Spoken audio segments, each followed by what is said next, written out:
এটা একটু বলতে হবে কষ্ট করে আমার সাথে বলেন। ছেলে শিশুকে রেশম থেকে দূরে রাখা, স্বর্ণ থেকে দূরে রাখা।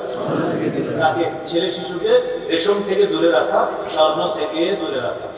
قال رسول الله صلى الله عليه وسلم وحل الذهب والحرير لأناس أمتي وحرم على ذكورها।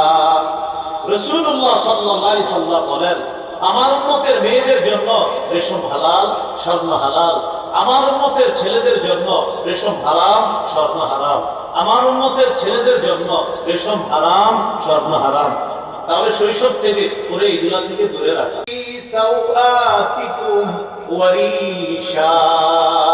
হে আদম সন্তান, আমি তোমাদেরকে এমন পোশাক দিলাম যে পোশাক তোমাদের লজ্জাস্থান ঢেকে রাখে, যে পোশাক সৌন্দর্যতার কারণ। আল্লাহ বলেন তাকওয়ার পোশাক সর্বোত্তম পোশাক। আল্লাহ আমাদেরকে কথাটা গুরুত্ব সহকারে নেওয়ার তৌফিক দান করেন।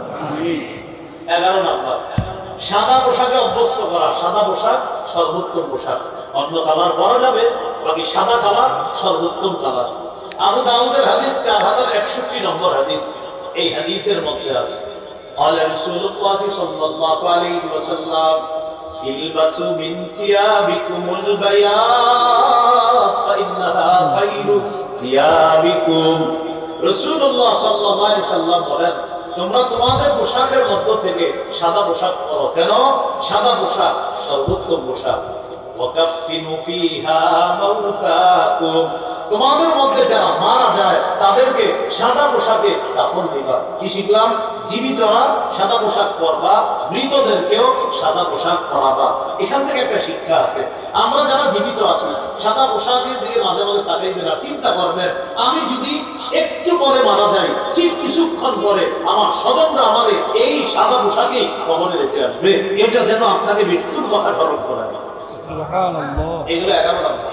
12 নাম্বার গুরুত্বপূর্ণ অংশ। 12 নাম্বার, শিশুকে এমন পোশাকে অভ্যস্ত না করা যে পোশাক থেকে অহংকারের গন্ধ বের হয়।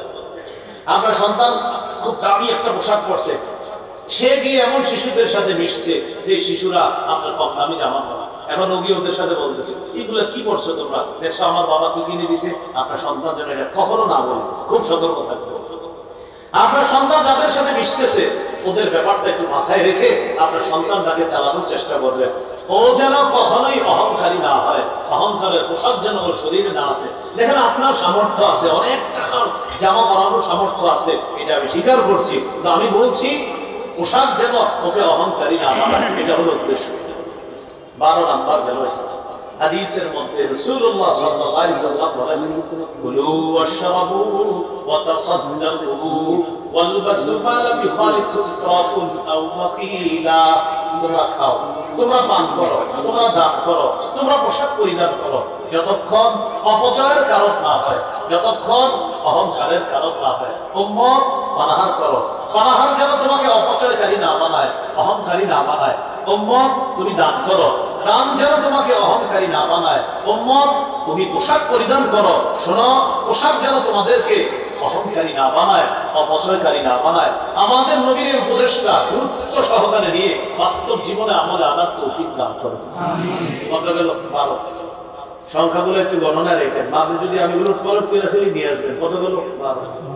13 নম্বর, এটা একটু বলতে হবে কষ্ট করে আমার সাথে বলেন। ছেলে শিশুকে রেশম থেকে দূরে রাখা, স্বর্ণ থেকে দূরে রাখা। তাকে ছেলে শিশুকে রেশম থেকে দূরে রাখা, স্বর্ণ থেকে দূরে রাখা। قال رسول الله صلى الله عليه وسلم وحل الذهب والحرير لأناس أمتي وحرم على ذكورها। রাসূলুল্লাহ সাল্লাল্লাহু আলাইহি ওয়াসাল্লাম বলেন, আমার উম্মতের মেয়েদের জন্য রেশম হালাল, স্বর্ণ হালাল। আমার উম্মতের ছেলেদের জন্য রেশম হারাম, স্বর্ণ হারাম। আমার উম্মতের ছেলেদের জন্য রেশম হারাম, স্বর্ণ হারাম। তাহলে শৈশব থেকে ওরে এগুলা থেকে দূরে রাখা। 14 নাম্বার, সবকিছু ডান দিক থেকে করার শিক্ষা দেওয়া। সহিহ বুখারীর 168 নম্বর হাদিস। এই হাদিসের মধ্যে আছে, কান রাসূলুল্লাহ সাল্লাল্লাহু আলাইহি ওয়াসাল্লাম يعجبه التيمم في التنعل والترجل ওয়া তুহুরিহি ওয়া ফি শানিহি কুল্লি। নবীজি জুতা পরা, মাথা আশ্রানো, পবিত্রতা অর্জন করা, এমনকি সব কিছু তিনি ডান দিক থেকে করা পছন্দ করতেন। সন্তানকে কিছু দিবেন, ও বাম হাত দিলে আপনি মাথা নাড়া বলবেন, এবার ওরা ডান হাত শিখাবেন এইভাবে।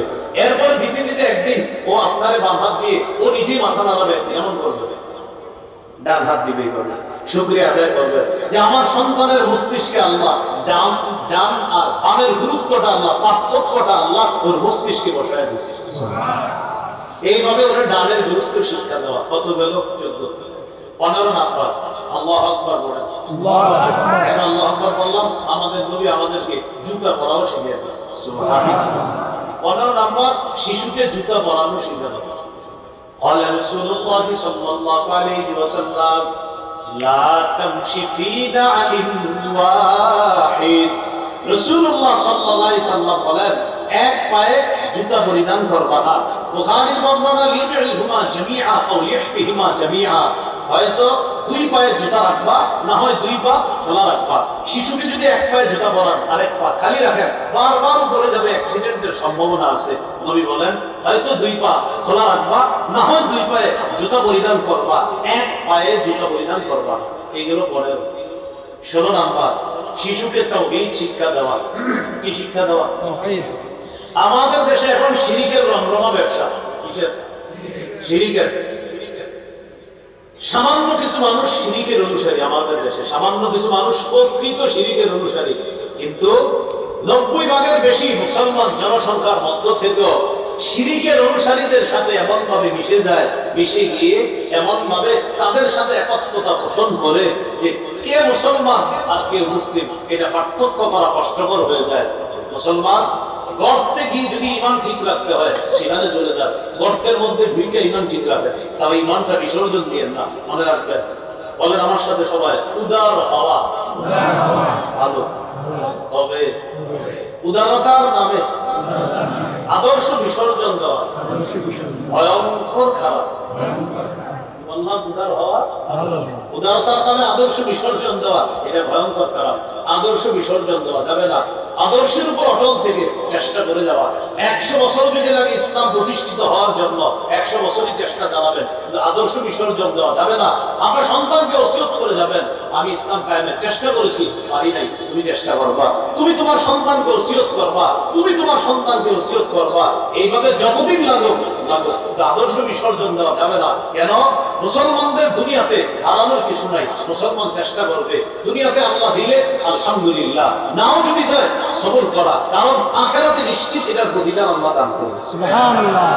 মুসলমান দুনিয়াতে চেষ্টা করবে এই নিয়তে, দিলে আলহামদুলিল্লাহ, না দিলেও আমি আল্লাহর কাছে পেয়ে যাব। এই মুসলমানের এখানে হারানোর কিছু নাই, তবে ঈমান হারিয়ে গেলে বড় মুশকিল হয়ে যাবে। আল্লাহ আমাদেরকে হেফাজত করবে। 16 নম্বর তাওহীদ শিক্ষা দেওয়া। বলেন আমার সাথে, আল্লাহ আল্লাহ মুহাম্মদ।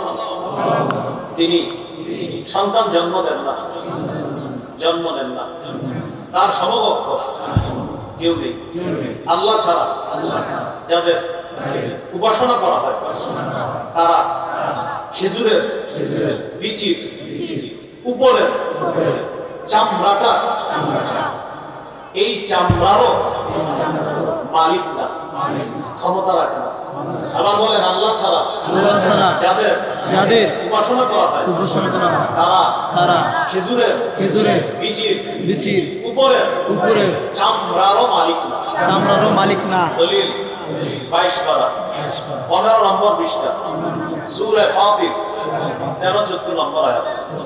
কত নম্বর আয়াত? সূরা ফাতিরের 13-14 আয়াতে আল্লাহ বলেছেন, যালিকুমুল্লাহ, তিনি আল্লাহ, রব্বুকুম, তোমাদের রব, লাহুল মুলকু, রাজত্ব তার, ওয়াল্লাযীনা তাদউনা মিন দুনিহি, আল্লাহ ছাড়া তোমরা যাদেরকে ডাকো, যাদের ইবাদত করো, মা ইয়ামলিকুনা মিন কিতমির, তারা খেজুরের বিচির উপরের চামড়ারও ক্ষমতা রাখে না। খেজুরের বিচির উপরের চামড়াটা অনেক ভারী, একদম পাতলা।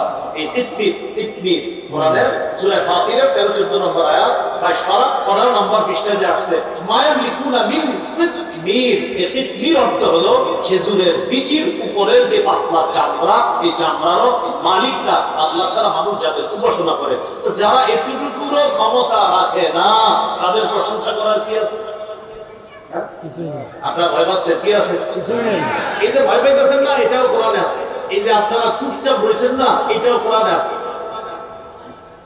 সূরা আনকাবুত 16-17 নম্বর আয়াত, 20 নম্বর পারা 17 নম্বর পৃষ্ঠা আল্লাহ তাআলা বলেন, ইব্রাহিম নবী তার জাতিকে বলছে, ইন্নামা তা'বুদুনা মিন দুনিল্লাহি আওসানা, তোমরা আল্লাহ ছাড়া কিছু প্রতিমা পূজা করছো, তাখলুকুনা ইফকা, কিছু মিথ্যা রচনা করছো। কি রচনা? মিথ্যা।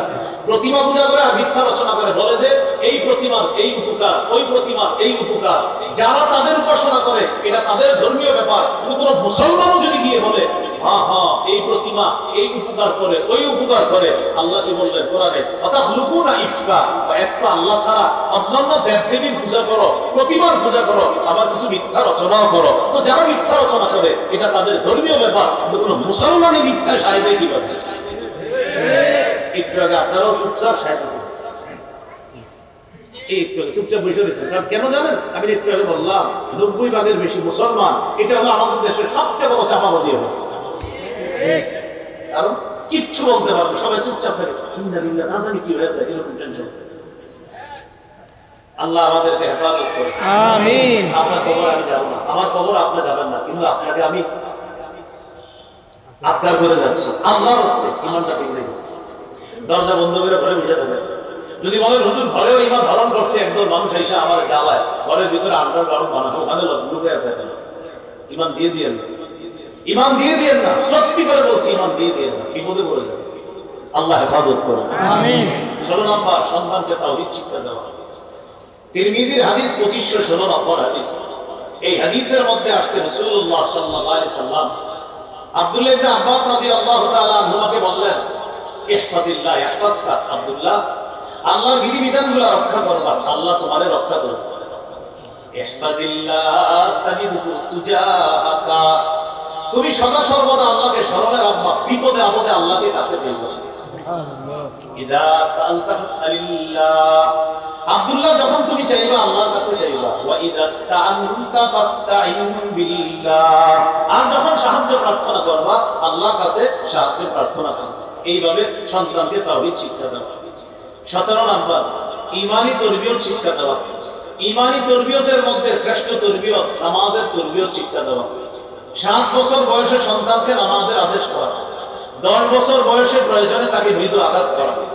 আপনার সন্তান 7 বছর বয়সে নামাজের কথা বললেই যে শুনবে বিষয়টা এমন না, শৈশব থেকে ওরা নামাজে অভ্যস্ত করা। যারা মা আছে, মাকে বলবেন সন্তান যখন ঘুমায় মাঝে মাঝে ওর পাশে দাঁড়ায় যেন মা নামাজ পড়ে। সাধারণত শিশুদের হঠাৎ ঘুম ভেঙে গেলে ও যেন চোখ খুলে দেখে মা নামাজের মধ্যে আছে। শিশুরা যখন হঠাৎ কিছু দেখে ওর মস্তিষ্কে এটা কাজ করে, ওর অন্তরে এটা নিয়ে কল্পনা শুরু হয়ে যায়, ঘটনা কি, আম্মা এটা কি করে, এই আম্মা কি করে, এটা যেন ওর মধ্যে কাজ করা শুরু করে। হঠাৎ ঘুম ভেঙে যেন দেখে মা নামাজে আসে। আপনি মাঝে মাঝে সুন্নত বিধি নফল নামাজ ঘরে পড়বেন, আপনার 1.5-2 বছরের শিশুরা দেখবেন দৌড়ে গিয়ে আপনার পাশে নামাজে দাঁড়ায় যাবে। ওর পরনে কাপড় না থাকলে টুপি একটা দিয়ে আপনার পাশে দাঁড়ায় যাবে। যারা বাবা আছেন ভালো বলতে পারবেন, না 1.5-2 বছর বয়স, পরনে কাপড় নাই, কিন্তু দেখে কি আপনি নামাজ পড়লে মাথায় কিছু একটা থাকে, এটাও মাথায় ঢুকছে। ওর চিন্তা হইলো কাপড় আছে না আছে, এটা চিন্তার বিষয় না, মাথায় ফিরে ঠিক রাখতে হবে। ছোট মানুষ প্রত্যেক টুপি একটা নিয়ে মাথায় দিয়ে এই বাবার পাশে গিয়ে দাঁড়ায় যাবে। এবার বাবার দিকে তাকায়, কি করে দেখে বাবার ঠোঁট নয়, ওর ঠোঁট নাড়াইতে। এবার যখন রুকুতে যায় তো রুকুতে যায়, তো ছোট্ট মানুষ। এবার রুকুতে যাওয়ার পরে বাবাদের সুবহানা রাব্বিয়াল আযীম পরে এই সুয়ের সিনের আওয়াজটা উঠানে গেছে, ওর মাথায় কাজ করছে। ঘটনা কি, আব্বাকে কিছু করে নাকি, এবার এমনি তাকায়, তো দেখি বাবার ঠোঁট নড়ে, এবার ওরও ঠোঁট নড়ে।